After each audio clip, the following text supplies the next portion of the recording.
Malinaw ang pagkakaisa ng mga kabataan ng Timog Katagalugan sa kanilang panawagan, Aos Pinoy.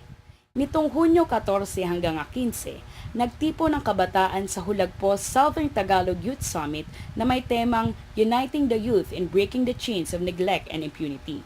Sa isang pambihirang pagkakataon ay nagsanib ang mga kabataang mag-aaral, magsasaka at maralita sa komunidad upang magbahagi na ng karanasan at magkaisa sa mga resolusyon at panawagan. Muli pagtibayin natin ang ating mga panawagan para sa isang lipunang magbibigay ng marangal na kinabukasan sa mga kabataan. Dito nalantad ang pagkakahalintulad ng dinaranas na kalagayan ng mga kabataan. Patuloy na pagtataas ng matrikula at bayarin sa iba pang pangunahing pangailangan, nakapakong sahod at padausdos na kabuhayan, militarisasyon, paglabag sa karapatang pantao, at pagbebenta ng edukasyon at mga lupa sa mga pribado at dayuhang interes. Sa aktual ay patuloy yung pagtaas para magbigay lamang ng data, umabot ng halos 115 ang itinaas ng tuition kada unit o katumbas ng 3,450 kada semestre. Nabuo ng mga kabataan ang iba't ibang resolusyon na lumundo sa kaisahang manawagan sa pagpapatalsik sa kasalukuyang administrasyon.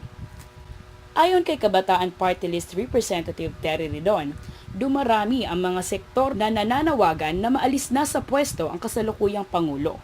Ang iba't ibang sosyo-ekonomikong problemang dinaranas nila ngayon ang nagsisilbi nilang batayan. Bilang simbolo ng paglalabas ng galit sa umiiral na kalakaran at ng kanilang pagnanais na basagin ang kalagayang ito, isinagawa ng mga kabataan ang taksyapo. Binasag nila ang mga plato kung saan nakasulat ang iba't ibang issue na hinaharap ng kabataan at inihagis ito sa isang mural ng Pangulo upang basagin. Ayon kay Gio Joshua Valdesimo, binabasag na ang kinabukasan ng kabataan sa pamamagitan ng EDCA at pork barrel. Idagdag pa ang iba't ibang isyung inihain sa Youth Summit. Ngayon, ang hudyat ng paglakas pa ng pagkakaisa at pakikiisa sa mamamayan ng mga kabataan.